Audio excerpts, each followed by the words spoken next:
വിശ്വസിക്കാമെന്ന് നാം കരുതിയവർ പലരും നമ്മോട് അവിശ്വസ്തത കാണിച്ചുവെങ്കിൽ ഭാരപ്പെടേണ്ട. വിശ്വസ്തനായ ഒരു ദൈവം നിങ്ങളെ സ്നേഹിക്കുന്നു. പലരെയും നാം കണ്ണുമടച്ച് വിശ്വസിച്ചുവെങ്കിലും അവരിൽ നിന്ന് തിരിച്ച് അവിശ്വാസത്തിന്റെ പ്രവൃത്തികൾ ലഭിച്ചുവെങ്കിൽ എനിക്ക് നിങ്ങളോട് ഒരു സദ്വർത്തമാനം പറയുവാനുണ്ട്.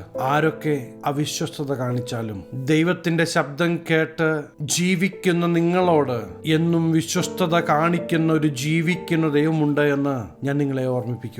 നാം ഇന്ന് കാണുന്നതെല്ലാം മാറിപ്പോയാലും ഒരിക്കലും മാറാത്തതും മാറ്റം വരുത്താത്തതുമായ ദൈവശബ്ദത്തിന് നിങ്ങൾ ചെവി കൊടുക്കുന്നെങ്കിൽ ഈ ദിവസങ്ങളിൽ ദൈവത്തിന്റെ പ്രവൃത്തി നിങ്ങളുടെ ജീവിതത്തിൽ നടക്കുന്നത് നിങ്ങൾക്ക് കാണുവാൻ കഴിയും. നിങ്ങൾ ചെയ്യാത്ത ഒരു കുറ്റത്തിന് ഇന്ന് ശിക്ഷ അനുഭവിക്കുന്നെങ്കിൽ, പഴി കേൾക്കുന്നെങ്കിൽ, നിന്നെ അനുഭവിക്കുന്നെങ്കിൽ ഭാരപ്പെടേണ്ട. ഈ ദൈവത്തിന്റെ അടുത്തേക്കൊന്ന് അടുത്തുവാ. ഈ ദൈവം നിങ്ങളെ വിടുവിക്കും. ദൈവത്തിന്റെ പ്രവൃത്തി നിങ്ങളുടെ ജീവിതത്തിൽ അവൻ ചെയ്തെടുക്കും. സങ്കീർത്തനക്കാരൻ ഇപ്രകാരം പറയുന്നേ, യഹോവ നല്ലവനല്ലോ, അവന്റെ ദയ എന്നേക്കുമുള്ളത്, അവന്റെ വിശ്വസ്തത തലമുറ തലമുറയായും ഇരിക്കുന്നു. എന്റെ ശബ്ദം കേൾക്കുന്ന നിങ്ങളെ ഓർമ്മിപ്പിക്കുവാൻ ആഗ്രഹിക്കുന്നത്, ദൈവത്തിന്റെ വിശ്വസ്തത എന്നത് ഒരിക്കലും ദൈവത്തിന് മാറ്റുവാൻ കഴിയുകയില്ല. ഒരിക്കലും മാറ്റുവാൻ കഴിയാത്ത ഒരു ദൈവ സ്വഭാവമാണ് ദൈവത്തിന്റെ വിശ്വസ്തത എന്നത്. ഇന്ന് നിങ്ങൾ കടന്നു പോകുന്ന സാഹചര്യങ്ങളിൽ ഇറങ്ങി വന്ന് പ്രവർത്തിക്കുവാൻ നിങ്ങൾ അനുവദിക്കുന്നെങ്കിൽ ദൈവത്തിന് കഴിയും. ഇനി മുന്നോട്ട് പോകുവാൻ ഒരു വഴിയും കാണുന്നില്ല എന്നുള്ള അവസ്ഥയിലാണ് നിങ്ങളെങ്കിലും ഭാരപ്പെടരുത്. വിളിച്ച ദൈവം വിശ്വസ്തനാകൊണ്ട് ദൈവിക പ്രവൃത്തി നിങ്ങളുടെ ജീവിതത്തിൽ വെളിപ്പെടുവാൻ പോകുകയാണ്. പ്രിയ ദൈവവൈതലേ, നിങ്ങൾ പ്രതീക്ഷിച്ച എല്ലാ വാതിലുകളും അടയുന്നത് നിങ്ങൾ കണ്ടിരിക്കാം. എന്നാൽ ഒരു പുതുവഴി നിങ്ങൾക്കായി തുറക്കുവാൻ കഴിയുന്ന ജീവിക്കുന്ന ദൈവമുണ്ട് എന്ന് മറന്നുപോകരുത്. നമ്മുടെ ആശ്രയം യേശുവിലാക്കാം. യേശുവേ, എന്റെ ജീവിതത്തിൽ ഇറങ്ങി വന്ന് പ്രവർത്തിക്കണമേ, എന്റെ ജീവിതത്തിന്റെ നിയന്ത്രണം അങ്ങേറ്റെടുക്കണമേ, സഹായിപ്പാൻ ആരുമില്ലപ്പാ എന്ന് പറയുന്നെങ്കിൽ ദൈവത്തിന്റെ കരുതൽ, ദൈവത്തിന്റെ സ്നേഹം, ദൈവിക കംഫർട്ട് നിങ്ങൾ അനുഭവിക്കും. തീർച്ച. തെസ്സലോനിക്കർക്ക് എഴുതിയ 1-ാം ലേഖനം 5-ാം അധ്യായം 24-ാമത്തെ വാക്യത്തിൽ നമുക്ക് പ്രകാരം കാണുവാൻ കഴിയും, നിങ്ങളെ വിളിക്കുന്ന ദൈവം വിശ്വസ്തനാകുന്നു, അവനത് നിവർത്തിക്കും. ദൈവശബ്ദം കേട്ട് മുന്നേറുന്ന പ്രിയ ദൈവപൈതലേ, നിങ്ങൾ ഭാരപ്പെടുവാൻ, താളടിയായി പോകുവാൻ ദൈവം അനുവദിക്കുകയില്ല. ദൈവം പറഞ്ഞ ദൈവിക വാഗ്ദത്തങ്ങൾ ഈ ദിവസങ്ങളിൽ തന്നെ നിങ്ങളുടെ ജീവിതത്തിൽ വെളിപ്പെടുവാൻ പോകുകയാണ്. പലവിധങ്ങളായ വിഷയങ്ങൾ നമ്മുടെ ജീവിതത്തിൽ കടന്നു വന്നു എന്ന് വരാം. എന്നിരുന്നാലും നമ്മെ തനിച്ചാക്കാത്ത,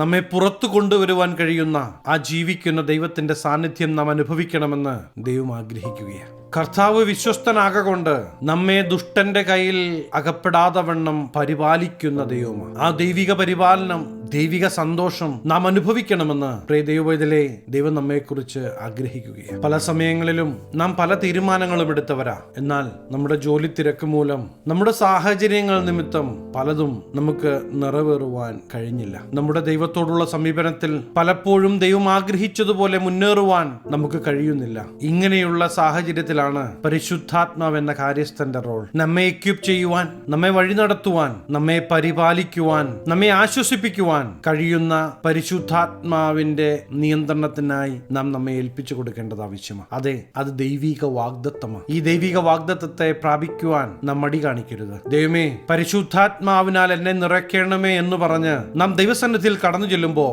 ദൈവത്തിന്റെ ആത്മാവിനാൽ നാം നിറയപ്പെടും. ദൈവത്തിന്റെ ശബ്ദം കേൾക്കുവാൻ തുടങ്ങും. വിശ്വസ്തനായ, ഒരിക്കലും തനിച്ചാക്കാത്ത ആ ദൈവത്തിന്റെ പ്രവൃത്തി നമ്മുടെ ജീവിതത്തിൽ വെളിപ്പെടുന്നത് നമുക്ക് കാണുവാൻ കഴിയും. അതേ പ്രിയ ദൈവപൈതലേ, അമ്മ മറന്നാലും, സഹോദരങ്ങൾ മറന്നാലും, കൂടെ നിൽക്കുമെന്ന് വിചാരിച്ച കൂട്ടുകാർ കൈവിട്ടാലും, കൈവിടാത്ത നിങ്ങളെ സ്നേഹിക്കുന്ന ആ ദൈവത്തിന്റെ സാന്നിധ്യം ഒന്ന് തിരിച്ചറിയണമെന്ന് ദൈവം ആഗ്രഹിക്കുകയാണ്. ഈ ദൈവത്തോട് ചേർന്ന് നാം ജീവിക്കുമ്പോൾ പിന്നെ വിഷയങ്ങളൊന്നും കടന്നു വരികയില്ല എന്നല്ല, പിന്നെ ഏത് വിഷയം കടന്നു വന്നാലും ആ വിഷയത്തിന്റെ നടുവിൽ വിജയകരമായി വഴി നടത്തുന്ന ദൈവത്തിന്റെ പ്രവൃത്തി നിങ്ങൾ കാണും. ജയവീരനായ, ഇന്നും ജീവിക്കുന്ന യേശുവിന്റെ സാന്നിധ്യം നിങ്ങൾ അനുഭവിക്കും. ഇന്ന് ഈ ജീവിക്കുന്ന ദൈവത്തിന്റെ പ്രവൃത്തി നമ്മുടെ ജീവിതത്തിൽ നടക്കുവാൻ നാം ചെയ്യേണ്ടത് നമ്മുടെ ആശ്രയം ദൈവത്തിലേക്ക് മാറ്റുക. എന്റെ ജീവിതം യേശുവിന്റെ കരത്തിലേക്ക് തരുന്നു എന്ന് പറഞ്ഞ് ഏൽപ്പിച്ചു കൊടുക്കുക. അങ്ങനെയെങ്കിൽ തീർച്ചയായും ദൈവാത്മാവിന്റെ പ്രവൃത്തി നിങ്ങളുടെ ജീവിതത്തിൽ കാണുവാൻ തുടങ്ങും. ഒരിക്കലും വാക്കുമാറാത്ത, ഒരിക്കലും ഇടയ്ക്ക് വെച്ച് ഉപേക്ഷിക്കാത്ത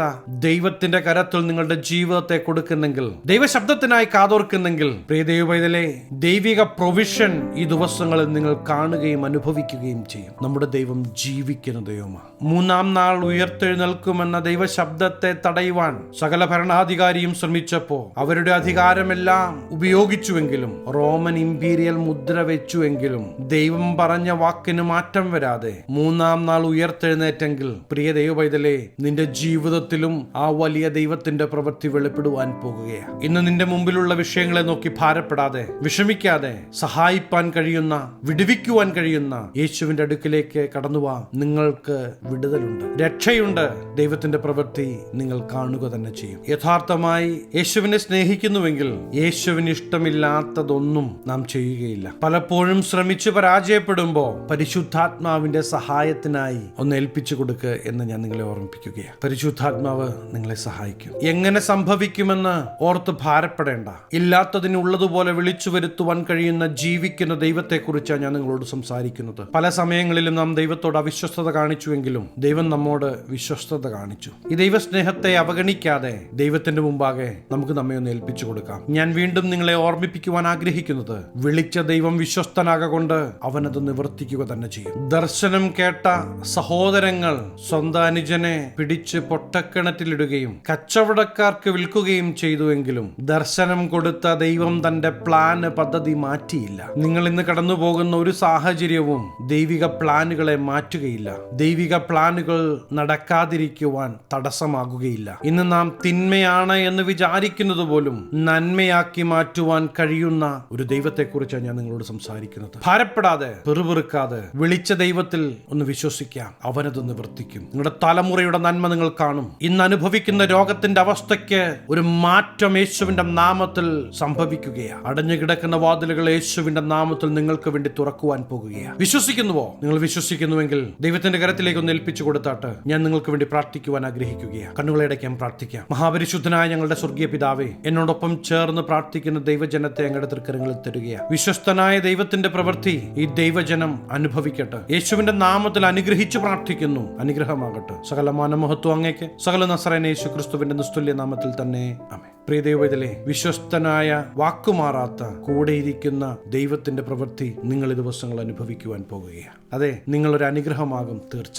ഈ ചെറു സന്ദേശം നിങ്ങൾക്ക് അനുഗ്രഹമായി എങ്കിൽ തീർച്ചയായും ഞങ്ങളെ അറിയിക്കണം. അനേകർക്ക് അനുഗ്രഹമാകേണ്ടതിന് സ്നേഹിതർക്ക് ഷെയർ ചെയ്യുക, ഫോർവേഡ് ചെയ്യുക. നിങ്ങൾ ഈ ചാനൽ ഇതുവരെയായിട്ടും സബ്സ്ക്രൈബ് ചെയ്തിട്ടില്ല എങ്കിൽ തീർച്ചയായും സബ്സ്ക്രൈബ് ചെയ്യണം. ദൈവം അനുവദിച്ചാൽ അടുത്ത ദിവസം നമുക്ക് വീണ്ടും കാണാം. Stay blessed.